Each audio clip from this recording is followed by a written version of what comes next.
Assalamualaikum warahmatullahi ta'ala wabarakatuh. A'udzu billahi minasyaitonir rajim. Bismillahirrahmanirrahim. Alhamdulillahi rabbil alamin. Nahmaduhu wa nasta'inuhu wa nastaghfiruh. Allahumma salli wa sallim ala sayyidina Muhammad wa ala alihi wa sahbihi ajma'in. Amma ba'd. Alhamdulillah, kita berjumpa kembali dalam channel ini. Semoga kita semua senantiasa diberikan rahmat dan maghfirah Allah Ta'ala.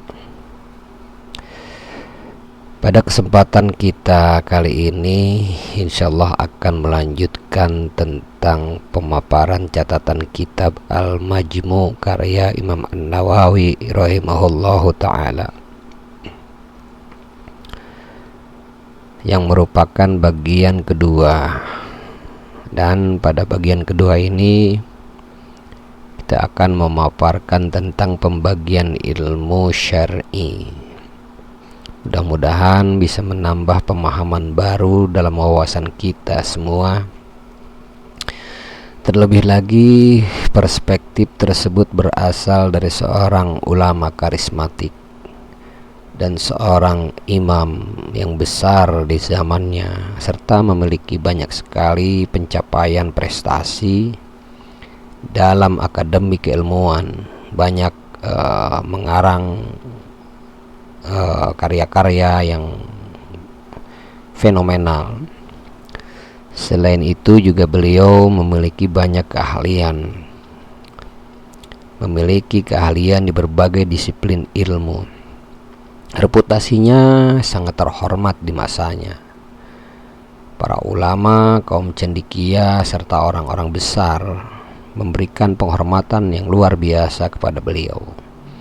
Semoga beliau diberikan tempat yang layak di sisi Allah Ta'ala. Adapun tentang kajian pembagian ilmu syar'i, menurut beliau Al-Imam An-Nawawi rahimahullahu ta'ala,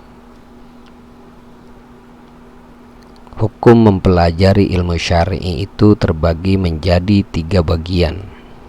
Yang pertama, hukumnya adalah fardhu ain.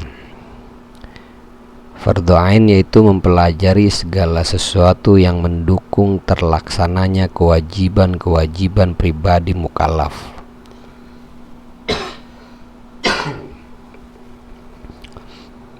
Definisi mukallaf adalah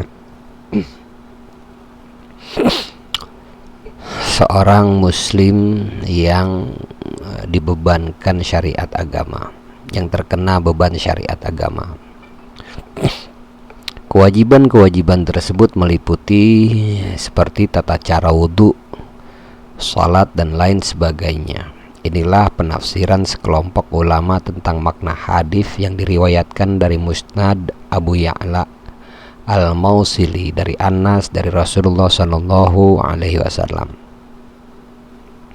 Beliau bersabda, "Talabul ilmi fardhatun ala kulli muslim." Menuntut ilmu itu adalah kewajiban atas setiap muslim. Hadis ini sekalipun tidak sahih, namun memiliki makna yang sahih. Sebagian ulama lainnya menafsirkan maknanya adalah fardu kifayah. Dasar kewajiban Islam dan segala sesuatu yang berkaitan dengan keyakinan atau akidah, maka disikapi dengan cara membenarkan apa yang dibawa oleh Rasulullah SAW dan meyakininya dengan keyakinan yang terlepas dari segala keraguan. Dan orang yang telah mendapatkan ini tidak wajib mempelajari dalil-dalil para teolog.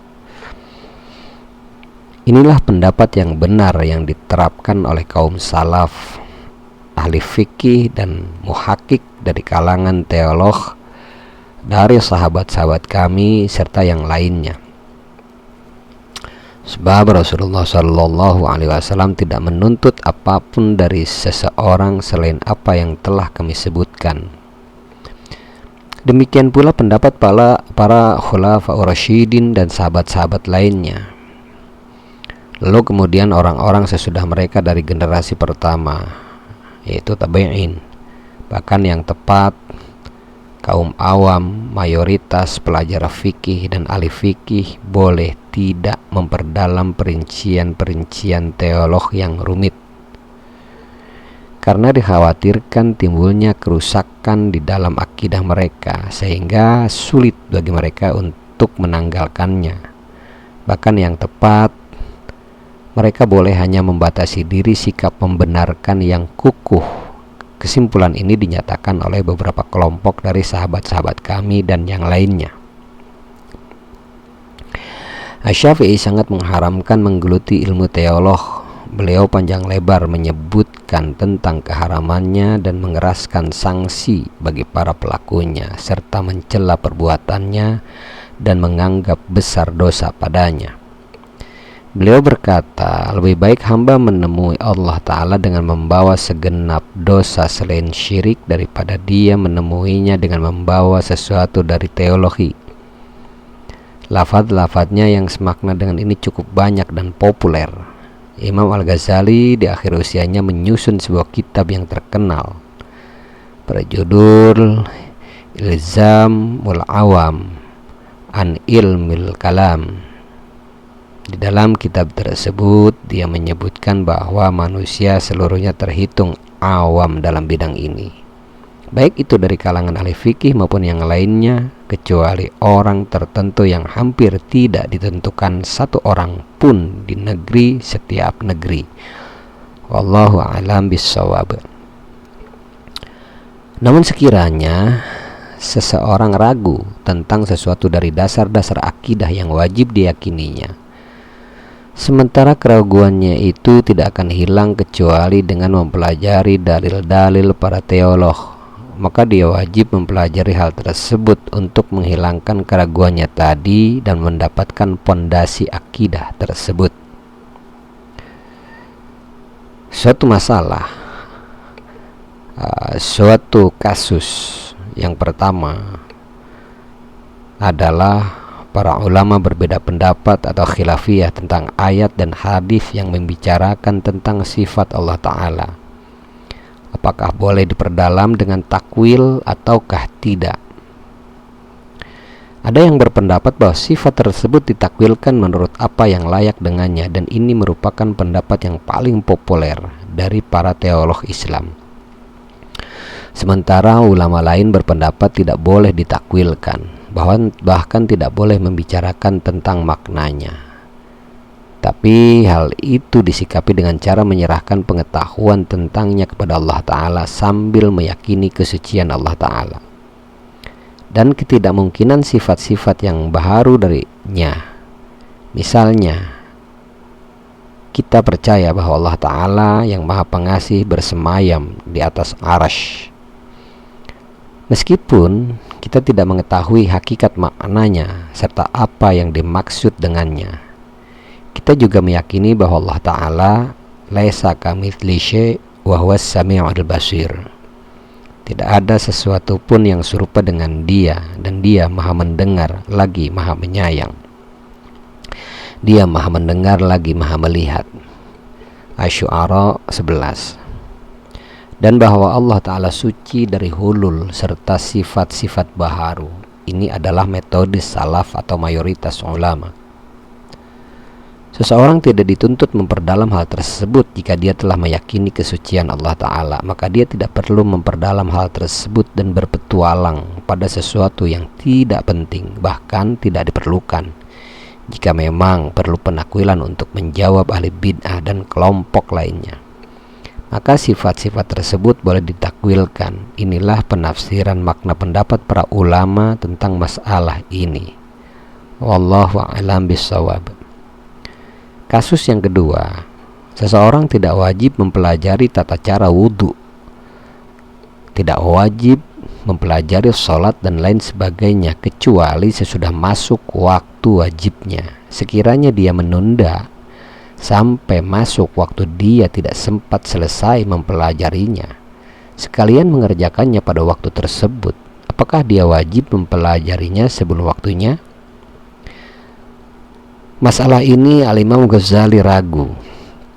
Akan tetapi pendapat yang sahih yang diputuskan ulama lainnya mengatakan bahwa dia wajib lebih dahulu mempelajarinya sebelum masuk waktunya, sebagaimana wajibnya berangkat menuju sholat Jumat bagi orang yang jauh rumahnya sebelum waktunya. Kemudian jika kewajiban tersebut sifatnya segera, maka mempelajari tata caranya juga wajib. Jika kewajiban tersebut sifatnya tidak segera atau bisa bersantai seperti berhaji, maka mempelajarinya juga boleh bersantai. Kemudian yang wajib dari semua ini adalah apa yang biasanya tertunda pelaksanaannya, bukan sesuatu yang sifatnya mendadak dan jarang. Jika yang jarang itu terjadi, maka saat itu juga wajiblah mempelajarinya. Berkenaan dengan hukum mempelajari tanda-tanda arah kiblat berkembang beberapa pendapat. Pendapat tersebut antara lain yang pertama fardhu ain, yang keduanya fardhu kifayah. Pendapat yang paling sahih dalam hal ini adalah fardhu kifayah, kecuali bagi orang yang hendak musafir atau bepergian, maka ia wajib mempelajarinya karena biasanya seorang musafir membutuhkan hal tersebut. Ketiga, mempelajari jual beli, nikah, dan lain sebagainya, di mana hal ini pada dasarnya termasuk masalah-masalah yang tidak wajib. Maka Imam Al-Haramain, Imam Al-Ghazali, dan yang lainnya berpendapat bahwa orang yang hendak mengerjakannya wajib mempelajari tata cara dan syarat-syaratnya. Ada yang berpendapat bahwa ia tidak wajib mempelajarinya, bahkan ada yang mengatakan haram melakukannya kecuali sesudah mengetahui syarat-syaratnya. Pendapat ini lebih sahih dan ungkapan mereka berdua maknanya ditanggungkan kepadanya. Demikian pula halnya dalam masalah sholat sunnah. Orang yang belum mengetahui tata caranya haram mengerjakannya. Kasus yang keempat adalah seseorang wajib mengetahui hukum halal dan haram, makanan dan minuman, pakaian, dan hal-hal yang tidak bisa dilepaskan di dalam kegiatan sehari-hari. Demikian juga dia wajib mengetahui hukum bergaul dengan wanita jika dia memiliki istri, dan hak-hak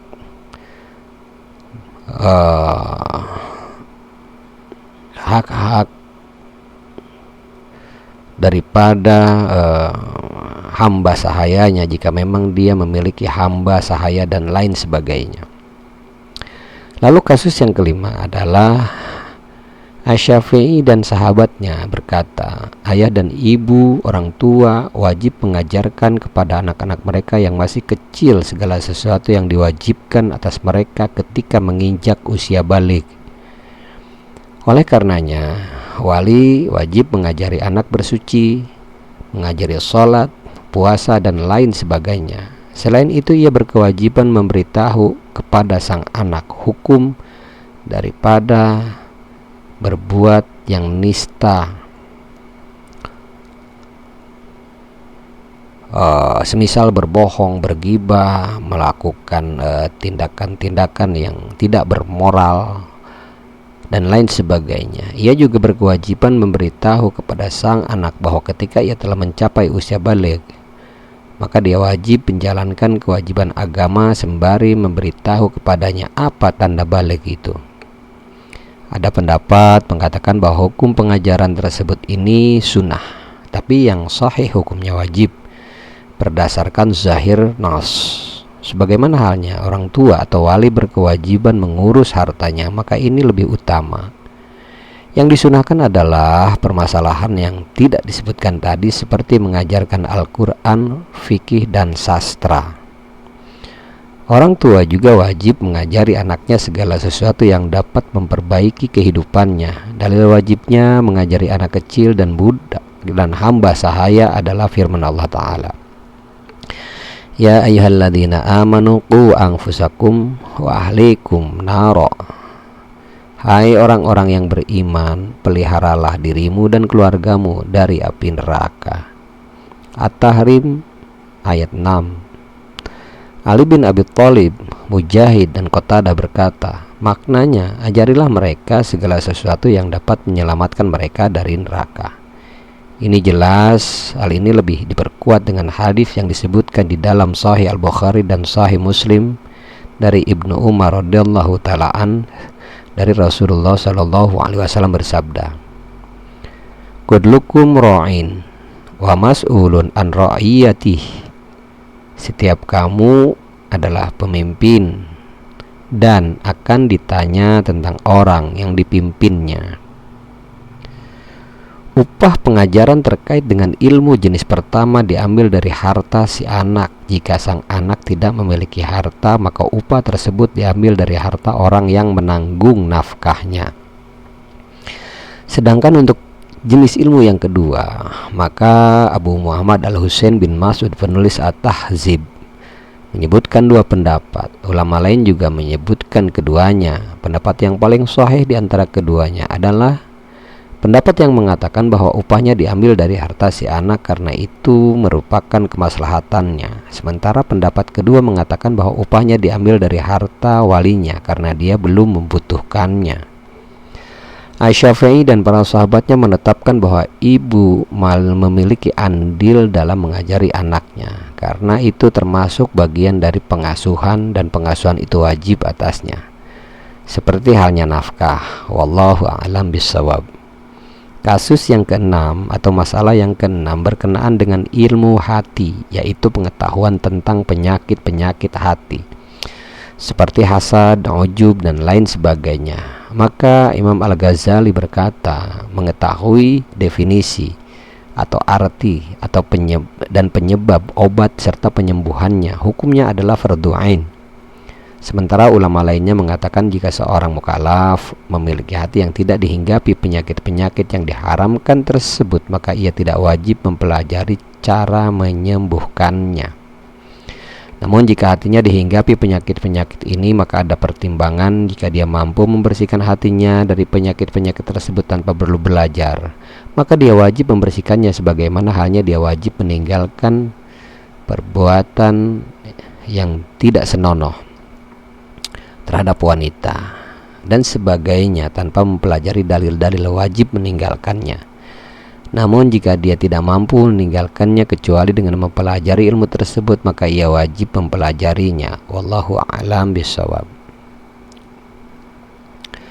Kemudian yang kedua, fardhu kifayah, yaitu mempelajari ilmu-ilmu syar'i yang berguna untuk menegakkan agama seseorang, seperti menghafal Al-Quran, hadis berikut ilmu-ilmunya, ushul fikih, nahwu, loghah, tasrif, pengetahuan tentang perawi-perawi hadis, ijma dan perbedaan pendapat atau khilafiyah. Sedangkan yang bukan ilmu syar'i namun tetap dibutuhkan dalam rangka menjalankan urusan dunia seperti kedokteran, matematika, hukumnya juga fardhu kifayah sebagaimana yang telah dinyatakan oleh Imam Al-Ghazali.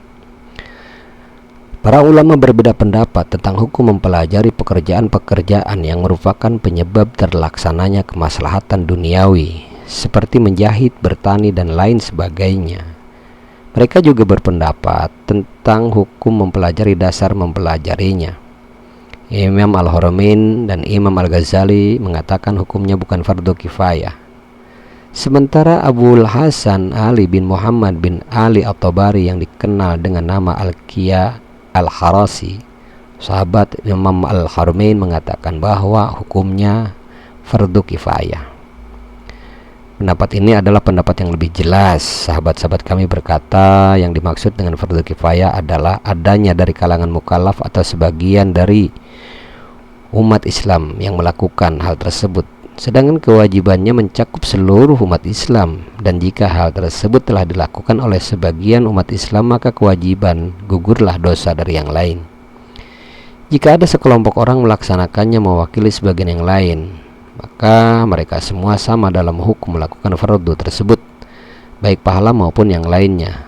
Contohnya adalah jika sekumpulan orang yang melaksanakan sholat atas mayit, kemudian yang lain, lalu kelompok yang lain, maka setiap kelompok dianggap telah cukup memenuhi kewajiban.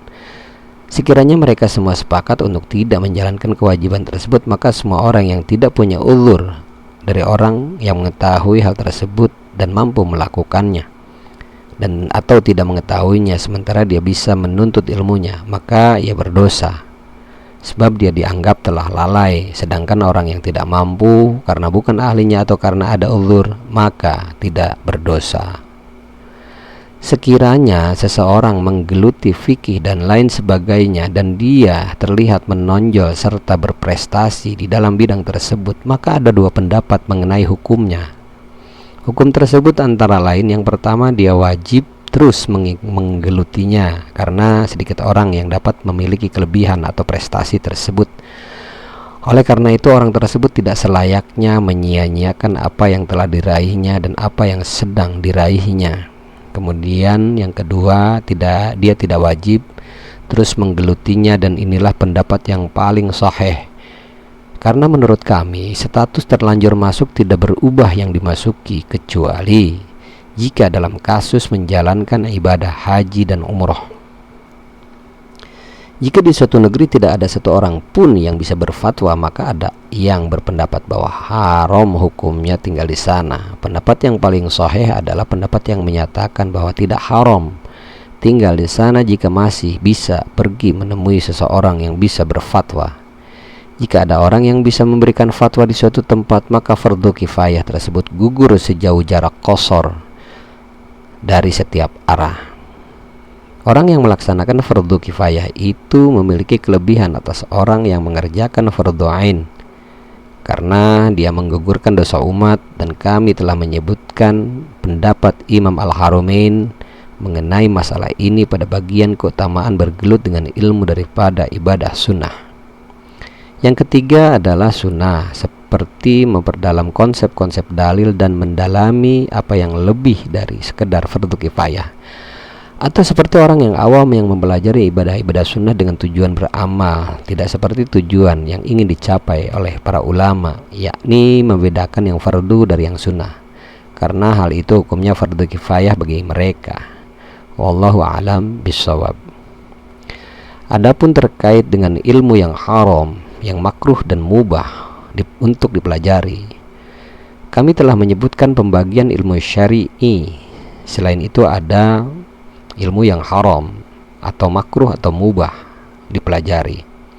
Ilmu yang haram seperti ilmu sihir, hukumnya haram menurut pendapat yang sahih, dan seperti itulah pendapat jumhur ulama.